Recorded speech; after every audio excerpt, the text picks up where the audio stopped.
Si tu fais partie des 95% de personnes qui pensent que lancer un influenceur IA peut paraître simple et qu'un seul prompt suffit, tu te trompes complètement. Il y a énormément de paramètres à prendre en compte et dans cette vidéo, je vais te parler d'un paramètre qui est la cohérence visuelle à partir du visage ou du corps. Parce que si à chaque fois que tu vas générer une image, eh bien le visage change, tu vas perdre non seulement des clients, tu vas perdre en brand value, donc ça sera 0 € pour le business et c'est complètement mort. Pour toi, ça peut être qu'un détail. Crois-moi, j'en ai payé les frais en 2023-2024 quand Midjourney est arrivé et qu'à chaque génération, c'était comme au casino. À chaque fois que je mettais une pièce dans Midjourney, c'est-à-dire une génération, je ne savais pas ce qui allait être généré. Pour moi, c'était chaque nouvelle génération une interrogation.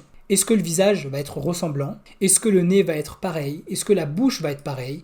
Est-ce que la couleur de peau va être pareille? Donc, au final, j'étais perdu à chaque génération. Aujourd'hui, ce n'est plus le cas. Si c'est encore ton cas, c'est un vrai problème parce que tu dois sûrement être sur la mauvaise technologie. Aujourd'hui, et je vais en parler dans cette vidéo, la technologie que j'utilise concrètement est le process complet, le protocole à suivre en 2026 pour générer une influenceuse IA ou influenceur IA avec une cohérence visuelle parfaite. Parce que sans ça, tu vas perdre tout simplement ton audience et tu vas perdre en brand value. Donc je te le fais dans les grandes lignes, tu ne feras jamais d'argent avec ton influenceuse ou ton influenceur IA. Bien, maintenant que le contexte a été planté, concrètement, qu'est-ce que l'on va utiliser? On va utiliser Nano Banana Pro, c'est l'intelligence IA générative de Google. Donc on va l'utiliser et il englobe tout ce qu'il y a dans le process, dans le protocole en 2026, 2027 potentiellement. Maintenant, je vais t'expliquer ce qu'est une master face. Donc c'est une image de référence que l'on va appliquer à chaque génération.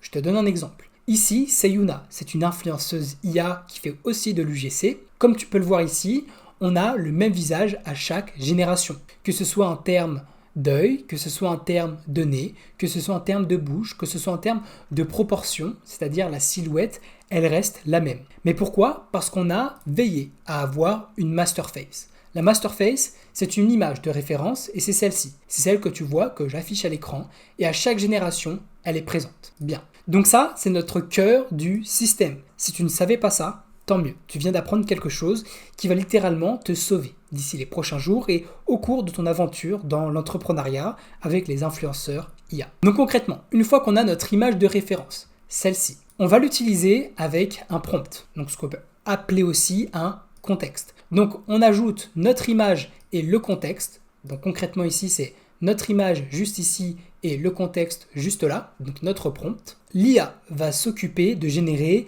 l'image grâce à son algorithme de raisonnement sémantique. Donc elle ne fait pas seulement de la diffusion comme pourrait le faire Midjourney il y a des années en arrière. Ici, on va simplement demander à l'IA de reprendre que ce soit la texture de peau, l'écartement des yeux, tous ces paramètres très détaillés. Elle va l'interpréter et elle va sortir une image très intéressante en cohérence avec notre image de référence et le contexte qu'on lui a demandé. Donc avant, sachez juste une chose, c'est que c'était ultra galère de créer une personne cohérente d'image en image. On devait généralement entraîner un modèle, donc ce qu'on appelle un LoRa, et on devait fournir 20 images, et c'était nécessaire, voire même obligatoire, pour avoir un début de cohérence visuelle. Il fallait aussi utiliser des cartes graphiques très puissantes parce que pour faire cet entraînement avec l'intelligence artificielle, eh bien c'était long et c'était énergivore et c'était ultra compliqué. Aujourd'hui, c'est quasiment instantané, donc c'est du zéro shot. C'est un traitement de langage naturel, c'est-à-dire qu'on peut littéralement fournir une image et un prompt et on a le résultat voulu. Donc en réalité maintenant, la barrière à l'entrée, elle est très faible. Maintenant, dans la pratique, comment ça se passe? Comment nous allons générer tout simplement cette image? Comment on va générer notre image de référence? On va faire appel à Nano Banana Pro et on va utiliser ce prompt. Donc vous pouvez directement retrouver ce prompt en description et vous allez le coller directement ici sur Google Banana Pro. Ce qui va se passer après que vous ayez généré cette image-là, on va verrouiller l'identité. Ça, c'est pour certaines plateformes, donc peut-être que ça ne se prête pas à toi, mais je préfère quand même le mettre ici. Donc si tu as cette option de verrouillage d'identité, ce que je te conseille, c'est de sélectionner 0,85. Si tu sélectionnes trop en dessous, le problème, c'est que l'IA sera beaucoup trop libre et te fera n'importe quoi. Si c'est au-dessus, ton personnage restera tel quel et ne changera pas vraiment de pose. Et ce que tu veux, c'est appliquer ton image de référence dans un contexte.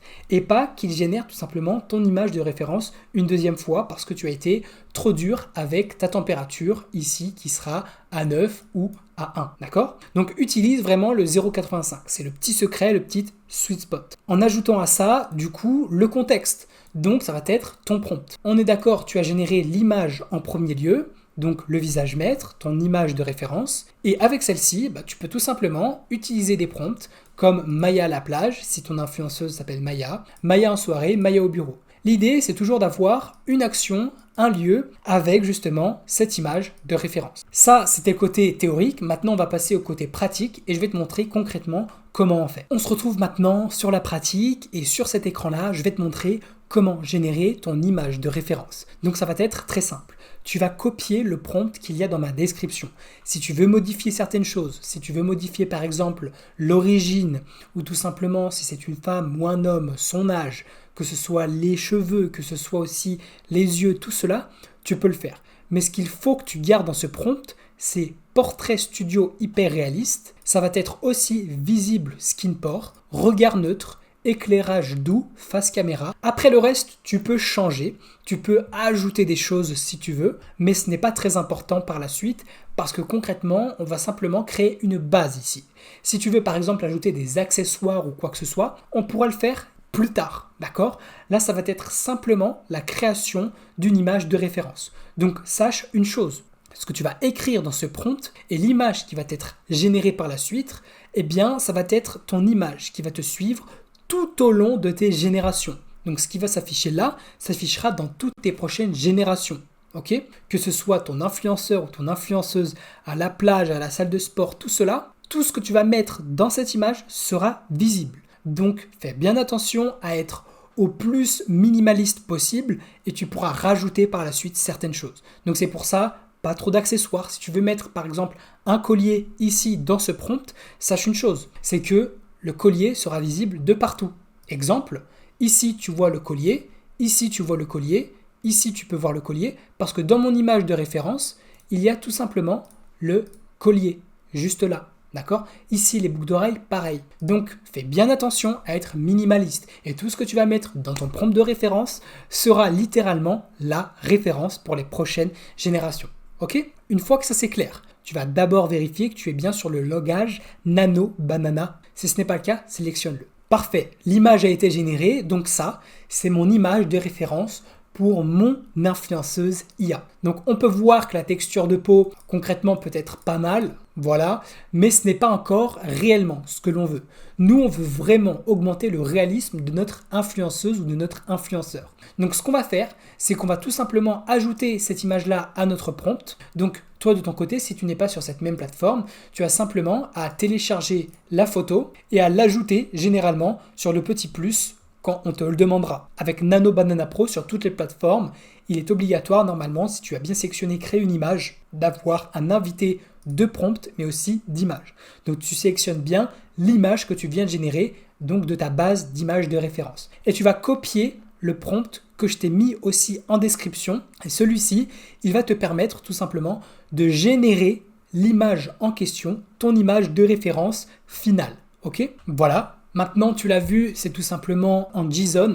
Ce n'est pas un prompt textuel comme on pourrait le voir parce que Nano Banana Pro comprend beaucoup mieux le langage en JSON car c'est structuré. Maintenant, j'ai juste à appuyer sur envoyer et ça va me générer mon image de référence finale. Voilà, l'image de référence vient d'être créée, donc nous avons notre version finale. Et d'ailleurs, on va le voir ici, mais les lumières sont beaucoup plus naturelles. La texture de la peau est beaucoup plus évoluée, beaucoup plus nette, et on a clairement une image de référence qu'on va pouvoir utiliser à chaque génération. Donc on va essayer un petit test, et voilà le travail. Donc ici, on a tout simplement notre image de référence qui a aidé le prompt dans la génération de celui-ci, et concrètement, on a tout d'une photo réaliste. Maintenant, c'est à votre tour. J'en profite d'ailleurs pour ceux qui veulent aller plus loin avec nous. Avec mon associé, on a créé un school complet pour créer ton premier influenceur ou ta première influenceuse IA. L'idée, c'est de te fournir sur un plateau d'argent toutes les informations et toutes les actions nécessaires pour créer ton influenceur IA, le monétiser. Aussi simple que ça. On te présente littéralement tout, d'ailleurs tu ne seras pas seul, parce qu'il y a déjà des personnes dans ce school et qui ont commencé eux aussi à chiffrer. Donc je te mets à l'écran tout simplement leurs résultats. Pour certains ça peut paraître énorme, pour d'autres ce n'est que le début, mais en tout cas tu as ta place dans ce school et on t'attend. Donc à tout de suite de l'autre côté.